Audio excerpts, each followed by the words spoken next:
నమస్కారం. శ్వాసకోశ వ్యాధుల గురించిన పల్మనాలజీ ప్రోగ్రామ్కి స్వాగతం.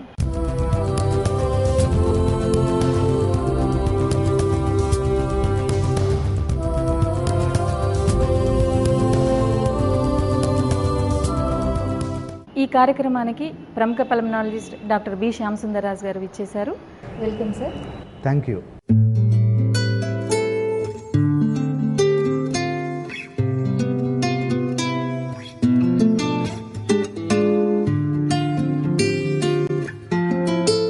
ఈరోజు ఈ కార్యక్రమానికి పేషెంట్లు మరియు వారికి సంబంధించిన బంధువులు విచ్చేశారు. మనం వాళ్ళని పరిచయం చేసుకుంటాం. నా పేరు జనార్దన్ రెడ్డి అండి. నేను కర్నూలు నుండి వచ్చాను. నా పేరు తాహిర్ అండి. కోవైట్లో ఉంటాను నేను. మాది నిజామాబాద్ జిల్లా అండి. నా పేరు రామ్ అండి. జీరాబాద్ నుంచి వచ్చాను. నా పేరు సతీష్ అండి. ఖమ్మం నుంచి వచ్చాను. నా పేరు వినయ్ కుమార్ అండి. వరంగల్ నుంచి వచ్చానండి. నా పేరు జగదీష్ అండి. నేను నిజామాబాద్ నుంచి వచ్చాను. నా పేరు రవికుమార్ అండి. నేను ఆదిలాబాద్ నుంచి వచ్చాను. నా పేరు ఆరన్ అండి. నేను హైదరాబాద్ నుంచి వచ్చాను. నా పేరు వినీత్ అండి. నేను విజయవాడ నుంచి వచ్చాను. నా పేరు వెంకటేశ్వర్లు అండి. జనగాం నుంచి వచ్చాను. మీకు సంబంధించిన శ్వాసకోశ సమస్యలు, సందేహాలు, సమాధానాలు ఇవ్వటానికి ఇప్పుడు డాక్టర్ శ్యామసుందరరాజు గారు మన దగ్గర ఉన్నారు. మీ సందేహాలను నివృత్తి చేసుకోండి.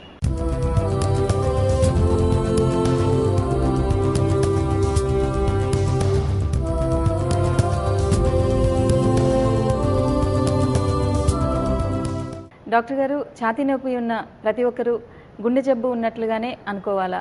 ఛాతీ నొప్పి ఉన్న ప్రతి ఒక్కరికి అది గుండె సమస్యనే అని అనుకోవాల్సిన అవసరం లేదు. కాకపోతే చాలామందిలో, ముఖ్యంగా 40 సంవత్సరాల పైబడిన వారిలో కానీ, లేదా కొన్ని ప్రీ రిక్విజిట్స్, కొంతమంది ఈ బ్యాడ్ హ్యాబిట్స్ ఉండే వాళ్ళల్లో, సో రిస్క్ ఫ్యాక్టర్స్ అంటాం అనమాట వీటిని. సో ఈ రిస్క్ ఫ్యాక్టర్స్ ఉండే వాళ్ళల్లో కనుక ఇలాంటి నొప్పి వస్తే మాత్రం అది గుండె జబ్బే అని అనుకోవాలి. సో ఈ రిస్క్ ఫ్యాక్టర్స్ ఏమిటి? ముఖ్యంగా స్మోక్ చేస్తున్న వాళ్ళు, లేదా ఆల్కహాల్ తీసుకుంటున్న వాళ్ళు, ఒబేసిటీ ఉన్నవాళ్ళు, డయాబెటీస్ కానీ, హైపర్ టెన్షన్ కానీ, బ్లడ్ ప్రెషర్ కానీ, ఇవి ఉన్న వాళ్ళల్లో ఈ ఛాతీ నొప్పి కనుక వచ్చినట్లయితే అది గుండె జబ్బు అయ్యే అవకాశాలు ఉంటాయి. ముఖ్యంగా వాళ్ళు 40 సంవత్సరాల పైబడిన వాళ్ళల్లో. కాకపోతే ఈ గుండె జబ్బు లక్షణాలు ఇవన్నీ కూడా ఈ 30-20 సంవత్సరాల వయసు వాళ్ళల్లో కూడా ఈ మధ్య కనబడుతూ ఉంది. కాబట్టి వయసుతో నిమిత్తం లేకుండా ఇలాంటి రిస్క్ ఫ్యాక్టర్స్ ఎవరికైనా ఉన్నట్లయితే, వాళ్ళల్లో ఛాతీ నొప్పి వస్తూ ఉన్నట్లయితే అది కంటిన్యూస్గా ఉండడం, లేదా నడుస్తున్నప్పుడు కానీ, లేదా పని చేస్తున్నప్పుడు కానీ ఎక్కువ అవటం, ఈ నొప్పితో పాటు వాళ్ళకి చెమటలు బాగా రావటం, గుండె దడ కొట్టుకోవటం, ఇలాంటి లక్షణాలన్నీ ఉంటే మాత్రం అది ఛాతీ నొప్పి, గుండెకు సంబంధించింది. కాబట్టి అది వెంటనే గుండె డాక్టర్కి చూపించాల్సిన అవసరం అయితే ఉంది. కాకపోతే ఇలాంటి రిస్క్ ఫ్యాక్టర్స్ ఏవి లేకుండా కూడాను చాలామందిలో ఛాతీ నొప్పి కనబడుతూ ఉంటుంది. సాధారణంగా మనం సింపుల్ ఎక్సర్సైజ్ చేస్తే కూడా కొంతమందిలో ఈ ఛాతీలో నొప్పి, ఒళ్ళు నొప్పులు కూడా వస్తూ ఉంటాయి. కొంతమంది అప్పట్లోనే ఎక్సర్సైజ్ మొదలుపెట్టిన వాళ్ళు, ముఖ్యంగా యోగా కానీ లేదా జాగింగ్ కానీ మొదలుపెట్టిన మొదటి ఒక వారం రోజుల వరకు కూడాను ఈ ఒళ్ళు నొప్పులు అనేవి సాధారణంగా కనబడుతూ ఉంటాయి. ఆ విషయం మర్చిపోయి సడన్గా నొప్పులే కనబడుతూ ఉంటాయి. కాబట్టి కొంతమంది ఆ బాధతో డాక్టర్ దగ్గరికి వచ్చే అవకాశం కూడా ఉంది. సో ఇది సాధారణంగా కనిపించేది. అంటే మనం అన్అకస్టమ్డ్ వర్క్ ఏదైనా చేస్తూ ఉన్నప్పుడు మన కండరాలు ఇవన్నీ కూడా పట్టుకొని పోయి దాని ద్వారా ఆ నొప్పి రావటం అనేది సాధారణంగా కనబడుతూ ఉంటుంది. అయితే ముఖ్యంగా మనం గమనించాల్సింది ఏమిటంటే, ఛాతీ నొప్పి అనగానే గుండె కాదు, ఇలాంటి సాధారణ సమస్యలే కాకుండా ఇంకా ఎన్నో ఇతర సమస్యలతో కూడా రావచ్చు. వీటికి ముందుగా మనం ఈ ఛాతీలో ఉండే అవయవాల గురించి మనం తెలుసుకుంటే మంచిది. మన ఛాతీలో ఈ పైనుంచి లోపల వరకు మనం చూసుకుంటున్నట్లయితే పైన చర్మం ఉంటుంది, స్కిన్. దాని తర్వాత లోపల కండరాలు, అలాగే ప్రక్కటెముకలు, రిబ్స్, తర్వాత వెనుక స్పైన్ కూడా ఉంటుంది. సో ఇవన్నీ బోన్ స్ట్రక్చర్స్ అన్నమాట. ఈ బోను తర్వాత కండరాలు ఇవన్నీ కలిపే ఉంటాయి. లోపల ప్లూరల్ క్యావిటీ అనేది ఉంటుందన్నమాట. ఈ ప్లూరల్ క్యావిటీలో ప్లూరల్ మెంబ్రెయిన్స్ అనేవి ఒక సన్నని పొర, శ్వాసకోశాలను కప్పి ఉంచే పొరలు. సో అలాగే ఈ శ్వాసకోశాలు మొదలైనప్పుడు లోపల మనం ఇంకా వెళ్తూ ఉన్నట్లయితే ఈ శ్వాసకోశాలు అవి స్పాంజ్ లాంటి స్ట్రక్చర్లు. వాటిలో ప్యారెంకైమా ఉంటుంది, వాటిలో శ్వాసనాళాలు ఉంటాయి, వాటిలో రక్తనాళాలు కూడా ఉంటాయి.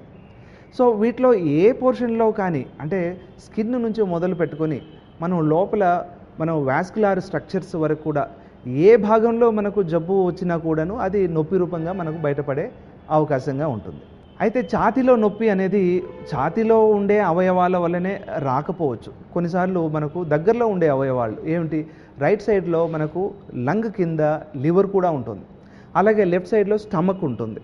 సో ఇలాంటి అవయవాల్లో లేదా స్ప్లీన్ కానీ లేదా వేరే ఇతర అవయవం కానీ పొట్టలో అవి ఇన్ఫెక్షన్కి గురైనప్పుడు లేదా జబ్బులకు గురైనప్పుడు వాటి నొప్పి మనకు ఛాతీలోకి పాకే అవకాశం కూడా ఉంటుంది.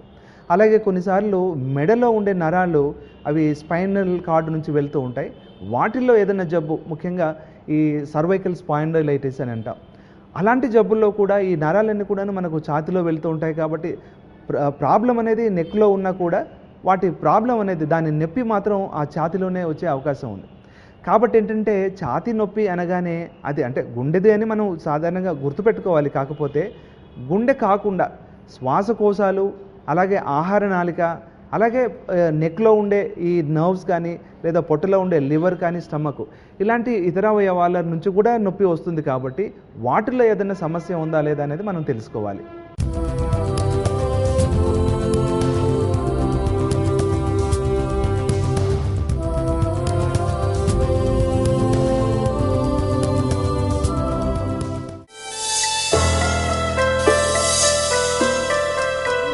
డాక్టర్ గారు, మరి ఈ ఛాతీ నొప్పులన్నీ ఒకే రకంగా ఉంటాయా? మీరు చెప్పిన ఈ వ్యాధులను ఎలా గుర్తించవచ్చు? అయితే ఛాతీ నొప్పులన్నీ కూడాను ఒకే విధంగా ఉండవు. నేను ఇదివరకే చెప్పినట్లు గుండెకు సంబంధించినంత వరకు ఛాతీలో ముందు భాగంలో ఆ పోర్షన్లో షార్ప్ పెయిన్ రావటం అనేది సాధారణంగా కనబడుతుంటుంది. కానీ ఛాతీలో నొప్పి గుండె ఉండే ప్రాంతంలోనే రావాల్సిన అవసరం లేదు. ఈ గుండె జబ్బులకి సంబంధించి ఛాతీ నొప్పి నెక్ వరకు రావచ్చు. అది నొప్పి మాదిరిగానే కాదు, గట్టిగా పట్టేసినట్లు కూడా, పిసికేసినట్లు కూడా ఉండొచ్చు. ఊపిరి తీసుకోవడంలో ఇబ్బందిగా కూడా కనిపించవచ్చు. కొంతమందిలో ఈ నొప్పి ఈ చేతి పై భాగంలో కానీ లేదా వేలి మొనలకు కూడాను అది పాకవచ్చు. సో ఇవన్నీ కూడాను గుండెకు సంబంధించిన లక్షణాలు. వీటిని ఐడెంటిఫై చేస్తే ఈ లక్షణాలతో పాటు గుండె దడ కానీ, ఆయాసం కానీ, అలాగే బీపీ, షుగరు, తర్వాత స్మోకింగ్, ఆల్కహాల్ లాంటి లక్షణాలు ఇవన్నీ రిస్క్ ఫ్యాక్టర్స్ కూడా ఉన్నట్లయితే వాళ్ళలో మనకు గుండె జబ్బు ఉందేమోనని మనం గుర్తించవచ్చు. అయితే ఈ చర్మానికే సంబంధించింది నొప్పి అది డిఫరెంట్గా ఉంటాయి. ఎందుకంటే వాటి వ్యాధులు కూడా చాలా కొన్నే ఉంటాయి. చర్మంలో ముఖ్యంగా ఈ వైరస్కి సంబంధించిన జబ్బులు, హెర్పిస్ జాస్టర్ అంటాం, అవి నరాల నుంచి వచ్చే జబ్బే. కానీ కొన్ని ఏరియాస్లో, సెగ్మెంట్స్లో అన్నమాట, ఈ స్కిన్ పాకెట్స్లో ఆ నొప్పి వస్తూ ఉంటుంది. అయితే వాటితో పాటు చర్మంలో కొన్ని బొబ్బలు లాంటివి కూడా వస్తుంటాయి. కాబట్టి మనకు ఆ వ్యాధి ఏమిటో తెలిసిపోతుంది. కాకపోతే ఈ పెయిన్ అనేది బాగా షార్ప్గా ఉంటుంది, కంటిన్యూస్గా ఉంటుంది. అలాగే ఈ కండరాల నొప్పి అనేది కొంతమందిలో ఏదైనా బరువెత్తినప్పుడు కానీ లేదా స్ప్రెయిన్ అయినప్పుడు కూడా వస్తుంది. ఆ సందర్భాన్ని మనం గుర్తించగలిగినట్లయితే మనకు ఆ జబ్బు ఏమిటో, ఆ ప్రాబ్లం ఏంటో మనకు తెలిసిపోతుంటుంది. కానీ బోన్ పెయిన్ మాత్రం చాలా సివియర్గా ఉంటుంది, కంటిన్యూస్గా ఉంటుంది, అన్బేరబుల్గా ఉంటుందన్నమాట.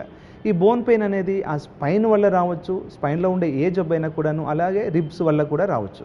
రిబ్స్లో వచ్చే సాధారణంగా జబ్బులు ఇన్ఫెక్షన్స్ ఉంటాయి. ఇన్ఫెక్షన్ అనేది ఈ ట్యూబర్క్లోసిస్ కానీ లేదా ఈ ఆస్టియోమైలైటిస్ అనే పయోజెనిక్ ఇన్ఫెక్షన్స్ ద్వారా వస్తుంటుందన్నమాట. అలాగే స్పైన్లో కూడాను మనకు అవి కొల్లాప్స్ అయిపోవటము లేదా డిస్క్ ప్రొలాప్స్ అయిపోవటము లేదా ట్యూబర్క్లోసిస్ కానీ క్యాన్సర్ వ్యాధుల్లో ఉండే వాటిలో కూడా ఈ నొప్పి వస్తుంటుందన్నమాట. ఆ నొప్పి కంటిన్యూస్గా ఉండడం, ఏ ఏరియాలో అయితే జబ్బు ఉందో ఆ ఏరియాలోనే మనకు ఈ నొప్పి కంటిన్యూస్గా ఉండడం అనేది జరుగుతూ ఉంటుంది. మరి శ్వాసకోశాలకి సంబంధించి లోపల మనకు ఊపిరితిత్తులో వాటర్ చేరినా లేకపోతే గాలి చేరినా కూడా, సో ఈ రెండిట్లో కూడాను ఛాతీలో నొప్పి వస్తుంది. కానీ అవి జనరల్గా డల్ ఏకింగ్గా ఉంటుందన్నమాట. అంటే ఆ వైపున బరువుగా ఉన్నట్లు అనిపించడం, ఊపిరి తీసుకోవడంలో ఇబ్బందిగా అనిపించడం, మిగతా లక్షణాలు దగ్గు రావటం, ఫ్లెమ్ రావటం, అలాగే జ్వరం రావటం లాంటి లక్షణాలు కూడా వాళ్ళలో కనబడుతూ ఉంటాయి. కొంతమందిలో ఈ రక్తనాళాలు అడ్డుకొని పోయి పల్మనరీ ఇన్ఫాక్షన్ అని, ఇప్పుడు హార్ట్ అటాక్ వచ్చినప్పుడు మయోకార్డియల్ ఇన్ఫాక్షన్ అని ఎలా అంటామో, అలాగే ఊపిరితిత్తుల్లో కూడా రక్తనాళం ఏదైనా దెబ్బతిని రక్తం గడ్డలు కట్టి అక్కడ ఆ రక్తం సరఫరా సరిగా జరగనప్పుడు పల్మనరీ ఇన్ఫాక్షన్ అని వస్తుంది. అలాగే పల్మనరీ ఎంబాలిజం అనేది కూడా ఆ రక్తపు గడ్డలు అక్కడ అడ్డుకోవటం అనమాట. వీటిల్లో కూడాను ఛాతీలో నొప్పి అనేది వస్తుంది ఆ పర్టికులర్ ఏరియాలో. కాకపోతే కొంతమందిలో షార్ప్గా ఉండడం, కొంతమందిలో డల్గా ఉండడం లాంటి లక్షణాలు కూడా ఉంటాయి.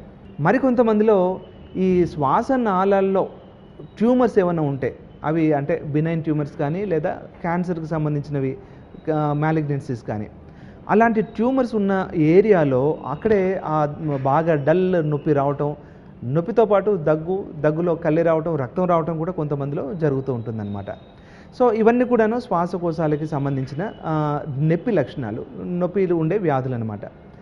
ఈ ఆహార నాళంలో ఉండే దానివల్ల వచ్చే నొప్పి మాత్రం అది కొంచెం డిఫరెంట్గా ఉంటుంది. ఏంటంటే సరిగ్గా మనం అంటే భోంచేసిన తర్వాత ఏదో పర్టికులర్ టైంలో రావటం, లేక త్రేన్పులో రావటం, ఆ త్రేన్పులతో పాటు యాసిడ్ బయటకు వచ్చినప్పుడే ఆ నొప్పి రావటం లాంటిది జరుగుతూ ఉంటుంది. సో ఈ ఆహార నాళానికి సంబంధించినంత వరకు ఈ అసిడిటీ కానీ లేదా ఈసోఫేజియల్ డిసీజెస్ ఏమైనా ఉంటే, ఈసోఫేజియల్ మొటిలిటీ డిజార్డర్స్ కానీ, ఈసోఫేగస్లో ఉండే క్యాన్సర్స్ కానీ, ఇంకా ఏ ఇతర వ్యాధులైనా కూడా ఆ నొప్పి డల్ ఏకింగ్గా ఉంటుంది.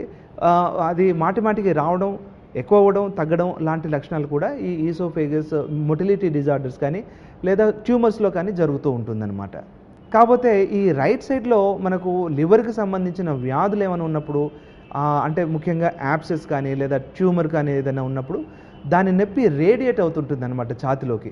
సో ఆ భాగంలోనే మనకు ఆ ఛాతిలో కింది పోర్షన్లో ఈ నొప్పి అంటూ సాధారణంగా ఇలాంటి వ్యాధి ఉన్న వాళ్ళలో కనబడుతుంది. కాకపోతే వాళ్ళకు పొట్టలో కూడా వాళ్ళకి ప్రధానంగా సమస్య కనబడుతూ ఉంటుంది. అరుగుదల లేకపోవడం, పొట్ట ఉబ్బటం, లేకపోతే పొట్టలో నొప్పి రావటం, పొట్టలో నీరు రావటం, జ్వరం రావటం, ఇవన్నీ లక్షణాలను బట్టి వాళ్ళకు ప్రధాన సమస్య కడుపులో, లివర్లో కానీ ఇంకే అవయవంలో కానీ ఉందని తెలుసుకోవచ్చు. దాని నొప్పి ఛాతీకి పాకుతున్నట్లుగా మనం తెలుసుకోవడానికి వీలుంటుంది.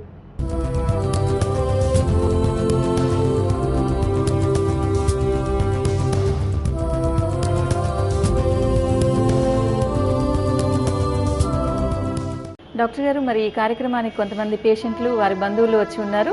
వారి సమస్యలని అడిగి తెలుసుకుందాం. నమస్కారం డాక్టర్ గారు, నా పేరు సతీష్ అండి. నేను ఖమ్మం నుంచి వస్తున్నాను.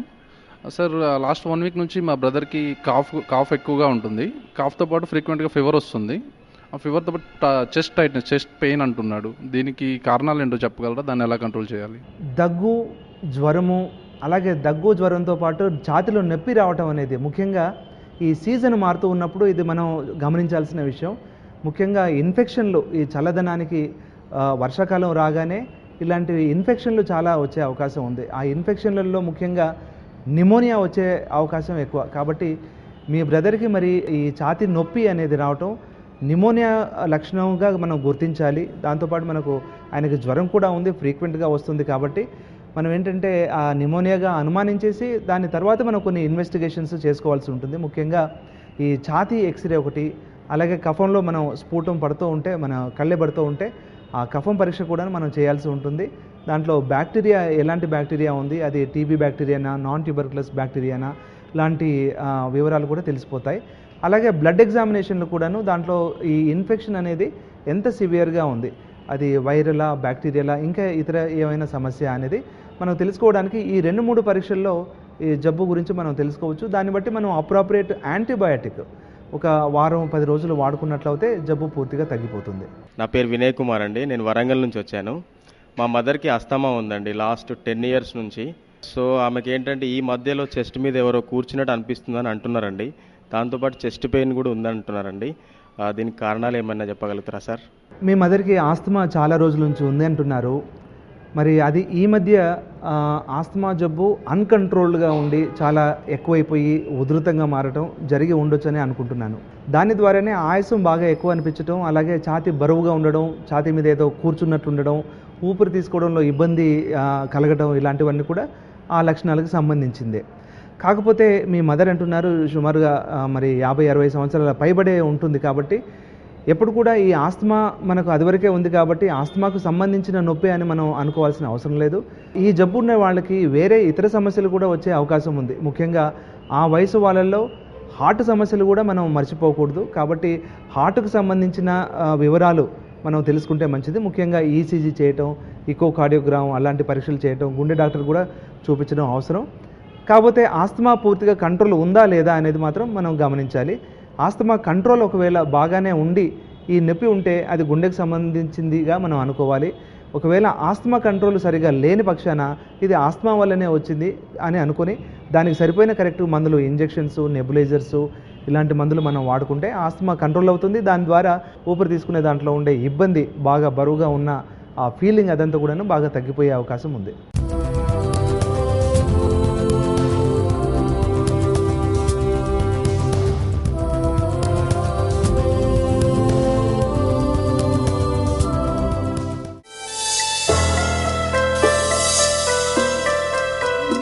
నమస్కారం డాక్టర్ గారు, నా పేరు జగదీష్. నేను నిజామాబాద్ నుంచి వస్తున్నాను.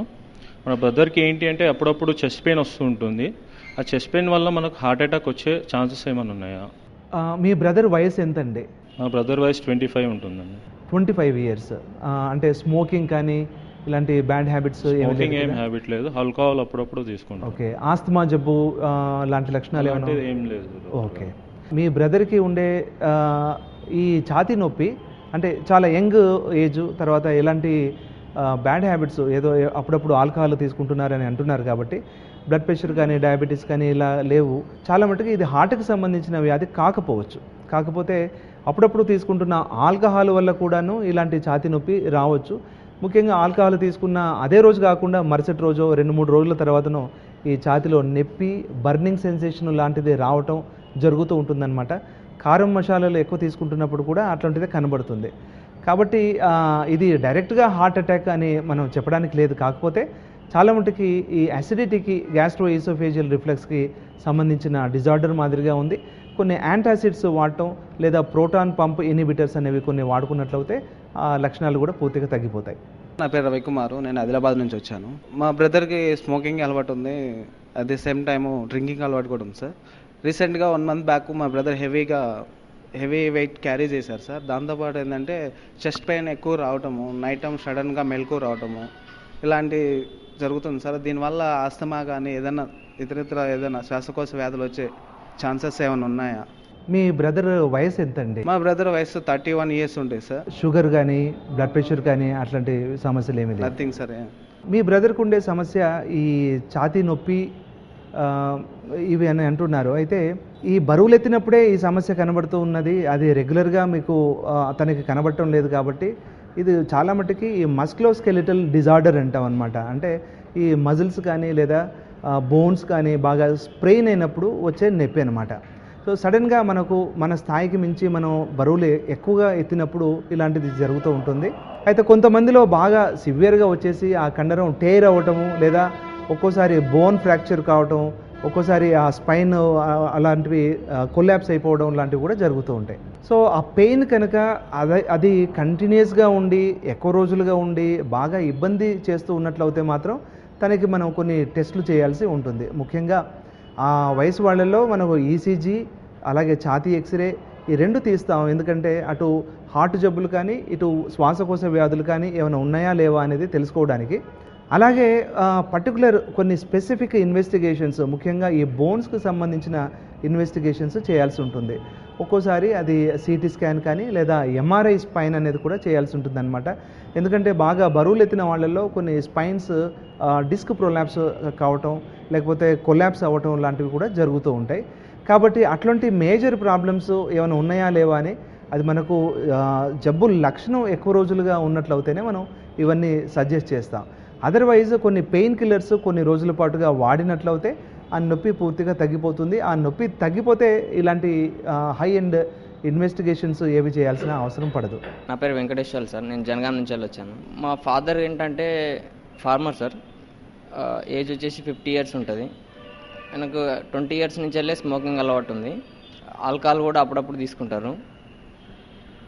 ఏంటంటే ఇప్పటివరకు సిఓపిడి కానీ ఆస్మా కానీ ఏం లేవు సార్, టెస్టులు చేయలేదు, మెడిసిన్స్ కూడా ఏం వాడలేదు. రీసెంట్గా ఏంటంటే రైనీ స్టార్ట్ అయినప్పటి నుండి సివియర్గా కఫ్ వస్తుంది సార్. దీనికి ఏమన్నా ఫ్యూచర్లో ఏమన్నా ప్రాబ్లం అవుతుందో చెప్పగలను? ఈ వర్షాకాలం మొదలైన తర్వాతనే మీ ఫాదర్కి ఈ దగ్గు ఎక్కువ రావటం జరుగుతూ ఉందా? ప్రతి సంవత్సరం కూడాను ఇలాగే ఈ రైనీ సీజన్ వచ్చినప్పుడు లేదా వాతావరణం మార్పు వస్తున్నప్పుడు దగ్గు ఫ్లెమ్ వస్తూ ఉందా? ఓకే. అయితే ఈ వాతావరణంలో మార్పులు జరుగుతున్నప్పుడు, ముఖ్యంగా ఈ సమ్మర్ నుంచి రెయినీ సీజన్కి మారుతూ ఉన్నప్పుడు వాతావరణం చల్లగా ఉండి చాలామందిలో ఇన్ఫెక్షన్లు అనేవి వస్తూ ఉంటాయి. పర్టికులర్గా ఈ ప్రీడిస్పోజింగ్ ఇండివిజువల్స్ అనమాట, అంటే స్మోక్ చేస్తున్న వాళ్ళల్లో లోపల ఉండే ఈ శ్వాసనాళాల్లో ఉండే డిఫెన్స్ మెకానిజమ్స్ అనేవి బాగా తగ్గిపోతాయి. దాని ద్వారా మనకు పీల్చుతున్న ఈ బ్యాక్టీరియా కానీ వైరస్ కానీ లోపలికి వెళ్ళిపోయి అది వెంటనే ఇన్ఫెక్షన్ కిందికి మారి అది దగ్గులో ఫ్లెమ్, కొంతమందిలో రక్తం, ఛాతిలో నొప్పి కూడా వచ్చే అవకాశం ఉందన్నమాట. సో ఇదంతా కూడాను మనం మీ కేసులో చూస్తే అది ఓన్లీ బ్రాంకైటిస్ లేదా ట్రేకియైటిస్ అనే చెప్పుకోవాలి. ఈ గత సంవత్సరం అంతకుముందు కూడాను ప్రతి సంవత్సరం ఇలాగా రెగ్యులర్గా దగ్గు రావడం, దగ్గుతో పాటు కళ్ళి, అలాగే ఆయాసం రావటం, పిల్లికూత రావటం లాంటి లక్షణాలు ఉండే వాళ్ళల్లో మాత్రం ఈ అంటే బ్రాంకైటిసే కాకుండా అది సిఓపిడి కిందికి మారుతుందేమోనని అనుకోవాల్సి ఉంటుందన్నమాట. ఈ సిఓపిడి అనేది క్రానిక్ అబ్స్ట్రక్టివ్ పల్మనరీ డిసీజ్ అనే దానికి షార్ట్ ఫామ్ అనమాట.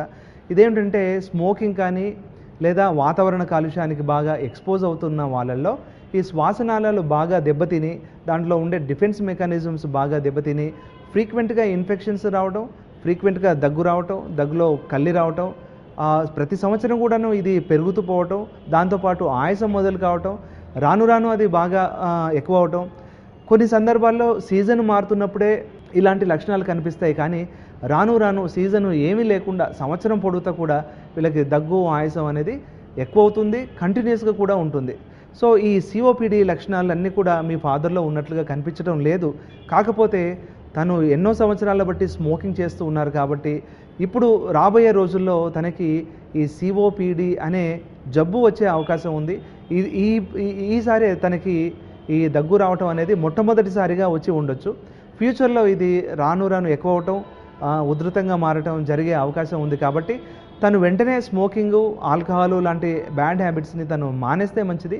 ప్రస్తుతానికి మాత్రం తను ఒక 1 వీక్ కోర్స్ ఆఫ్ యాంటీబయాటిక్స్ అలాగే బ్రాంకో డైలేటర్స్ వాడుకున్నట్లయితే, జ్వరం ఉంటే పారాసెటమాల్ వంటి మందులు అవసరాన్ని బట్టి వాడుకుంటే సరిపోతుంది. కాకపోతే నీళ్ళల్లో అంటే ఆవిరి తీసుకోవటం, అంటే వేడి నీళ్ళ ఆవిరి పట్టడం లాంటిది చేస్తే దాంట్లో మెంతాలు వేసుకొని, అలాగే గోరువెచ్చని నీళ్ళల్లో ఉప్పు వేసుకొని గొంతులో పడేట్లుగా పుకిలిచ్చినట్లయితే ఆ కంజెషను, ఇన్ఫెక్షను ఇవన్నీ కూడా తగ్గిపోతాయి. దాంతో తనకి వెంటనే ఈ వ్యాధి లక్షణాలు బాగా తగ్గిపోతాయి. కాకపోతే తను ఫ్యూచర్లో స్మోకింగ్ చేయకుండా ఉండడం అనేది ఎంతైనా అవసరం. నా పేరు శ్రవణ్. ఫుడ్ కానీ వాటర్ కానీ ఫాస్ట్గా తింటున్నప్పుడు కానీ ఇలా తాగుతున్నప్పుడు కానీ సడన్గా పెయిన్ వస్తూ ఉంటుంది. దీనికి రీజన్ ఏంటి అంటారు? ఫుడ్ కానీ వాటర్ కానీ చాలా తొందరగా తినే వాళ్ళల్లో, ముఖ్యంగా ఈ బాగా హడావిడి చేసే వాళ్ళల్లో, యాంత్రికంగా వాళ్ళ టైం బాగా షార్ట్గా ఉండి తొందరగా షార్ట్ టైంలో మొత్తం ఫుడ్ను ముగించేద్దాం అని అనుకునే వాళ్ళల్లో, తొందరగా ఉన్న వాళ్ళల్లో మాత్రం ఇలాంటి లక్షణాలు చాలామందిలో కనబడుతూ ఉంటాయి. అయితే మనం గమనించాల్సింది ఏమిటంటే ఈ ఆహార నాళికలో పెరిస్టాలిటిక్ మూమెంట్స్ అనేవి ఉంటాయన్నమాట. అంటే మనం తీసుకునే ఫుడ్ ఆ మూమెంట్స్ ద్వారా స్టెప్ బై స్టెప్ అది ఫుడ్ లోపలికి కింది వరకు వెళ్తూ ఉండాలన్నమాట.